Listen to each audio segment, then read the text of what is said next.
Hi guys, అందరికీ నమస్కారం. ఈరోజు కథ ప్రేమ ఎంత మధురం. సమీరాని హాస్పిటల్లో జాయిన్ చేసి డాక్టర్తో మాట్లాడుతున్నాడు ఆరవ్. డోంట్ వర్రీ ఆరవ్ గారు, మీ ఆవిడకి ఎలాంటి ప్రాబ్లం లేదు. కాస్త డోస్ ఎక్కువైంది.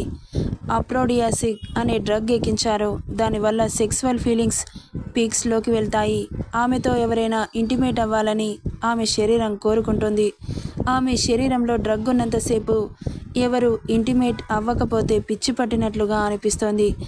అందుకే ఇలా చేసింది. You don't worry. తనకి విరుగుడుగా ఇంజెక్ట్ చేశాను.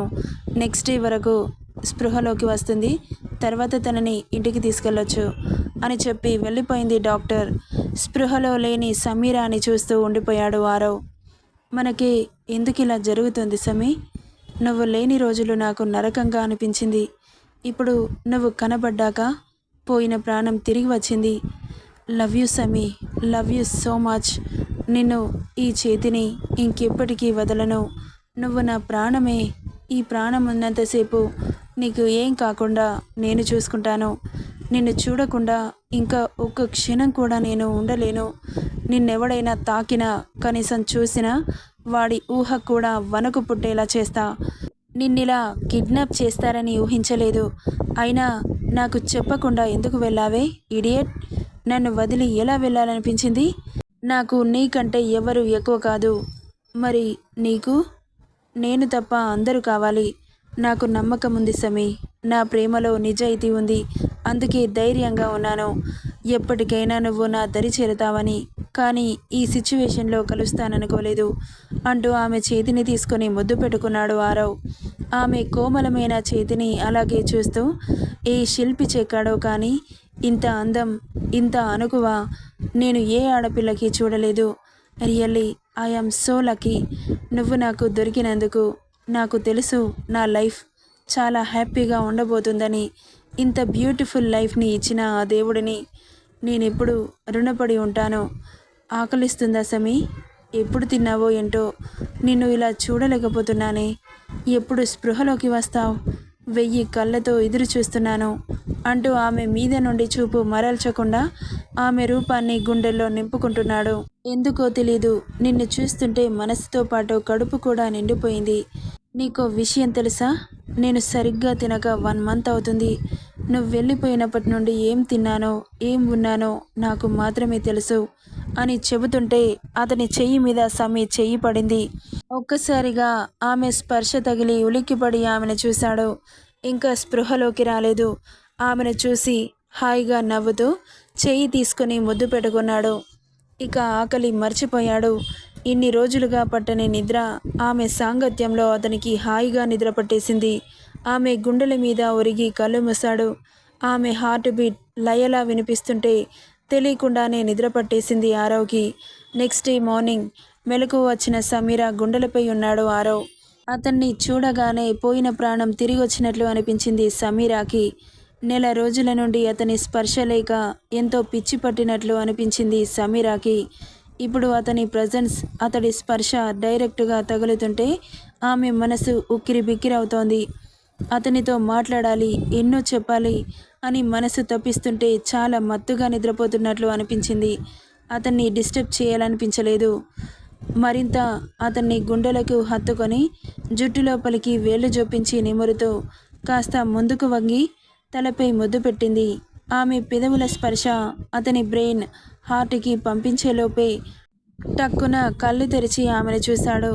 ప్లజెంట్ స్మైల్తో చూస్తున్న సమీరాని చూడగానే ఏవండి అని మనసులో ఉన్న ఉద్వేగానికి లోనై అతని గుండెలకి కరుచుకుపోయింది సమీర. ఒక్కసారిగా ఆమె మనసులో గడ్డ కట్టుకుపోయిన బాధ మొత్తం కన్నీళ్ల రూపంలో అతని గుండెలని అభిషేకించింది. ఆమె కన్నీటికి అతడి మనసు కరిగి ఆమెను మరింత గుండెలకి పొదువుకుంటూ ఆమె వెన్ను నిమురుతూ భరోసా ఇచ్చాడు. ఐఎమ్ రియల్లీ సారీ అండి. మీకు చెప్పకుండా వెళ్ళిపోయినందుకు. నాకు జరగాల్సిన శాస్తి జరిగింది. తమ్ముడు ప్రమాదంలో ఉన్నాడని వెళ్ళిపోయాను, కానీ వాడి చెరలో చిక్కుతాననుకోలేదు. నన్ను క్షమించండి. నా మీద కోపం ఉంటే నన్ను కొట్టండి, తిట్టండి. అంతేకాని నన్ను దూరం పెట్టకండి. మీరు లేకుండా నేను బ్రతకలేను. I love you, love you so much. అంటూ అతడి ఫేస్ని ఆమె దోసిట్లోకి తీసుకొని అతడి మోముపై ముద్దుల వర్షం కురిపించింది. ఆమె మీద ఉన్న ఆ చిరుకోపం ఆమె అలా ముద్దులతో అభిషేకిస్తుంటే ఎప్పుడో కరిగిపోయింది. ఆమె నుదుటిన చుంబించి, ఇంకెప్పుడు నన్ను వదిలి ఎక్కడికి వెళ్ళిపోవు కదా, నువ్వు లేకపోతే నేను బ్రతకలేనే, చచ్చిపోతాను అన్నాడు. అదేంటండి, మీరు లేకపోతే నేను బ్రతుకుతానా, నేను చచ్చిపోతాను అంటూ అతన్ని చూసింది. చాలా చిక్కిపోయి కనిపించాడు. ఆమె ఏమైనా బాగుందా? ఆమె కూడా చాలా చిక్కిపోయింది. వాడి టార్చర్తో సరిగ్గా తిండి లేక, కంటి నిండా నిద్ర లేక. ఏంటండి అంతలా చిక్కిపోయారు అని బాధగా అడిగింది. నేను కాదు, ముందు నీ అవతారం చూసుకో ఎలా ఉన్నావో అంటూ ఆమె చెస్ట్ దగ్గర చీర చెదిరి వాడు కొట్టిన గాయాలు కనిపిస్తుంటే చీర కాస్త జరిపి చూశాడు. ఎర్రగా కమిలిపోయింది. ఏంటివన్నీ అని కంగారుగా అడిగాడు. చెబితే బాధపడతాడేమో అని. ఏం లేదండి అనింది. చెబుతావా చెప్పవా అంటూ చెయ్యెత్తాడు కోపంగా. వాడి దగ్గర పడుకోవట్లేదని బెల్ట్ తీసి కొట్టాడు. వాడు ఎంత టార్చర్ చేసినా నాకు మీరే సర్వస్వం, నా ప్రాణాలు తీసుకున్నా సరే నేను మాత్రం నీ దగ్గరికి రాను అని చెప్పాను. వాడి కోపం తారాస్థాయికి పోయింది. నెల రోజులుగా నన్ను సతాయించి మానసికంగా, శారీరకంగా టార్చర్ చేసి ఇక వాడి ఓపిక నశించడంతో నాకు డ్రగ్ ఇచ్చి లొంగ తీసుకోవాలనుకున్నాడు. కానీ అప్పుడే మీరు వచ్చి నన్ను కాపాడారు అని చెబుతున్న సమీరాని హత్తుకొని, సారీరా, ఐఎమ్ రియల్లీ సారీ. నీకు నేనంటే ఇష్టం లేదేమో అనుకొని నీ గురించి వెతకడం మానేశాను. నా ప్రేమ నిజమైతే నువ్వే రియలైజ్ అయ్యి నా దగ్గరికి వస్తావేమో అనుకున్నాను, కానీ ఇలా జరుగుతుందనుకోలేదు. అంతా నా నెగ్లిజెన్సీ వల్లనే ఇలా జరిగింది. ఇంకోసారి ఎలాంటి తప్పు జరగకుండా నేను చూసుకుంటాను. నీ మీద కనీసం ఈగ కూడా వాలనివ్వను అని హామీ ఇచ్చాడు. నాకు తెలుసు మీరుండగా నన్ను ఎవరు టచ్ చేయరు అని. కాకపోతే నన్ను మిస్అండర్స్టాండింగ్ చేసుకున్నారు కాబట్టి ఇలా జరిగింది. లేకపోతే మన ప్రేమ పవిత్రమైనది, ఎన్నో జన్మల బంధం మనది. ప్రేమ ఇంత మధురంగా ఉంటుందా అని మిమ్మల్ని ప్రేమించాకే అర్థమైంది. I love you so much my sweet heart అంటూ ఆరవ్ గుండెలపై ముద్దు పెట్టింది. ఇక ఆ రోజు హాస్పిటల్ నుండి ఇంటికి బయలుదేరుతుండగా అప్పుడే ఎదురుగా వచ్చింది అంబులెన్స్. చూసి చూడనట్లు వెళ్ళిపోతున్న ఆరవ్ అడుగులు అక్కడే ఆగిపోయాయి. ఏమైందండి, పదండి అనింది సమీర. ఆమె మాటలు పట్టనట్లు అంబులెన్స్ ముందుకు వెళ్ళి లోపల ఉన్న పర్సన్ని బయటకు తీసుకొస్తుంటే చూశాడు. వాడిని చూడగానే ఒక్కసారిగా కోపంతో పిడికిలి బిగిసి దవడ కండరాలు కదులుతున్నాయి. ఎందుకంత కోపంగా ఉన్నాడో అర్థం కాని సమీర అతను ఎటు చూస్తున్నాడో అటు చూసింది. ఎదురుగా ఉన్న వ్యక్తిని చూడగానే ఆమె ఒంట్లో షివరింగ్ స్టార్ట్ అయింది. ఆరవ్ చేతిని గట్టిగా పట్టుకొని ఇక్కడి నుండి వెళ్ళిపోదాం పదండి అంటూ భయపడుతోంది సమీర. ఆమె భుజం చుట్టూ చేయి వేసి దగ్గరగా ఆదుముకుంటూ, డోంట్ వరీ సమీ, నీకు నేనున్నాను కదా, ఎందుకంతలా భయపడుతున్నావు?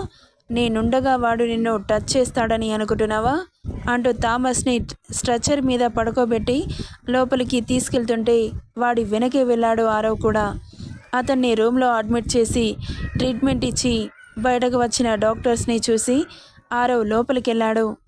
ఇక్కడికి ఎందుకు తీసుకొచ్చారండి, మనం వెళ్ళిపోదాం పదండి అంటూ స్పృహలో లేని థామస్ని చూసి భయపడుతోంది. వెయిట్ బేబీ, మనం వచ్చిన పని పూర్తవ్వాలంటే ఈ పని చెయ్యక తప్పదు అంటూ పక్కన ఉన్న లిక్విడ్ బాటిల్స్ని చూశాడు. గూగుల్లో సెర్చ్ చేసి లిక్విడ్ బాటిల్స్ తీసుకొని వేరువేరు బాటిల్స్ని ఒకదానికి ఒకటి మిక్స్ చేసి సిరంజీలో ఆ లిక్విడ్స్ని నింపి సిరంజీని సమీర చేతికిచ్చాడు. ఏం చేయాలో అర్థం కాక అయోమయంగా చూస్తూ ఉంది. ఈ ఇంజెక్షన్ని వాడి సెలైన్లో ఎక్కించు. ఎందుకండి, నాకు భయంగా ఉంది. చెప్పిన పని చెయ్యు సమీ, నేనున్నాను కదా, అంతా నేను చూసుకుంటాను, నీకేం కాదు, ఎక్కించు అంటూ భరోసా ఇచ్చాడు. ఇక భర్త చెప్పినట్లుగా ఇంజెక్షన్ తీసుకొని సెలైన్ బాటిల్లో ఎక్కించింది. నువ్వక్కడ చైర్లో ఆరాంగా కూర్చో, ఎవరైనా వస్తే అనింది. ఎవరు రారు, నేను చూసుకుంటాను అని చెప్పాను కదా, యూ డోంట్ వర్రీ అంటూ భరోసా ఇచ్చాడు ఆరవ్. ఇక కాసేపటికి స్పృహలో లేని థామస్ స్పృహలోకి వచ్చి కళ్ళు తెరిచి చూశాడు. ఎదురుగా ఉన్న ఆరవ్ని చూడగానే వాడి కళ్ళల్లో భయం కనబడింది సమీరాకి. మొదటిసారి వాడు అలా భయపడుతుంటే మనసులో తెలియని హ్యాపీనెస్. వాడు భయపడుతూ నువ్వు ఇక్కడికి ఇలా వచ్చావు అంటూ చేతికి పెట్టిన డ్రిప్స్ని తీసేయడానికి ట్రై చేస్తుంటే వాడి వల్ల అవ్వట్లేదు. వాడి చెయ్యి దగ్గరికి రావట్లేదు. ప్రాణం లేనట్లుగా అయిపోతుంది.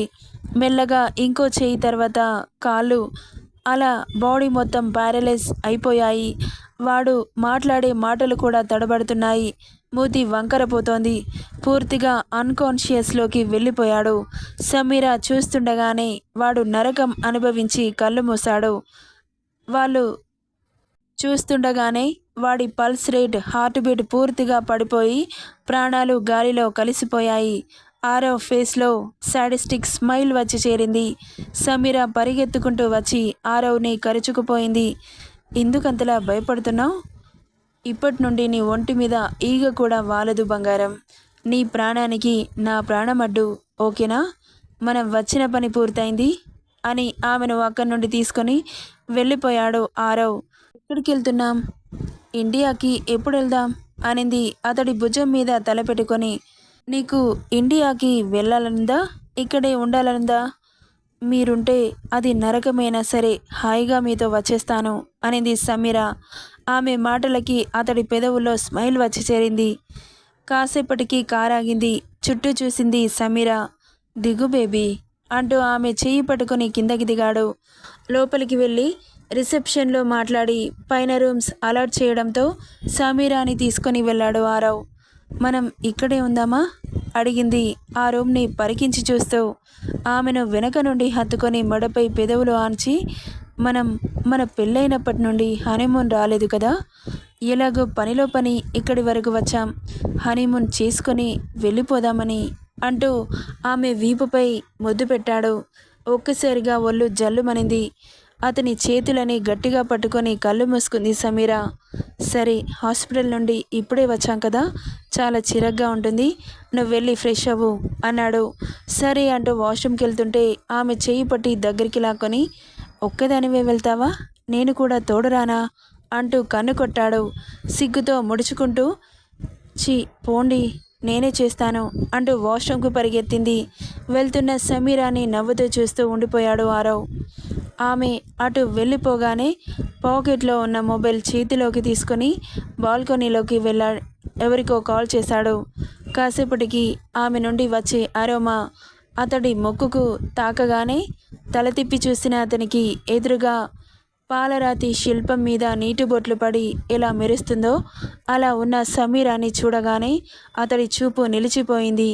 రెప్ప వేయడం మరిచి చూస్తున్న ఆరవ్ ముందు చిటికేసింది సమీర. అప్పుడు తేరుకొని ఆమెను చూశాడు. ఏంటి అలా చూస్తున్నారు అనింది అతడి చూపుల వేడి డైరెక్ట్గా తగులుతుంటే. ఇంత టెంప్టింగ్గా ఉంటే చూడకుండా ఎలా ఉండమంటావు? You are looking so sexy అన్నాడు కొంటెగా చూస్తూ. మీరలా చూడకండి, నాకు సిగ్గేస్తోంది అని అతని కళ్ళపై చేపెట్టి కళ్ళు కిందకి దించింది. ఆమె చేతిని తీసి వెనక్కి మడిచి టవల్లో ఉన్న సమీరాని దగ్గరికి లాక్కున్నాడు. ఆమె యవ్వనగిరులు అతడి ఛాతికి తగులుతుంటే ఒంట్లో వేడి అమాంతం పెరిగింది. అతనికి మన ఫస్ట్ నైట్ అయ్యిందో లేదో ఇన్ని రోజులు మన ఇద్దరి మధ్య ఎడబాటు వచ్చేసిందే. ఇక క్షణం కూడా ఆలస్యం చేయడం నా వల్ల కాదు. ఫ్రెష్ అయ్యి వస్తాను బేబీ, రెడీగా ఉండు అని చెవిలో చెప్పి బుగ్గకి ముద్దిచ్చి వెళ్ళిపోయాడు ఆరవ్. వెళ్తున్న భర్తని అలాగే చూస్తూ ఉండిపోయింది సమీర.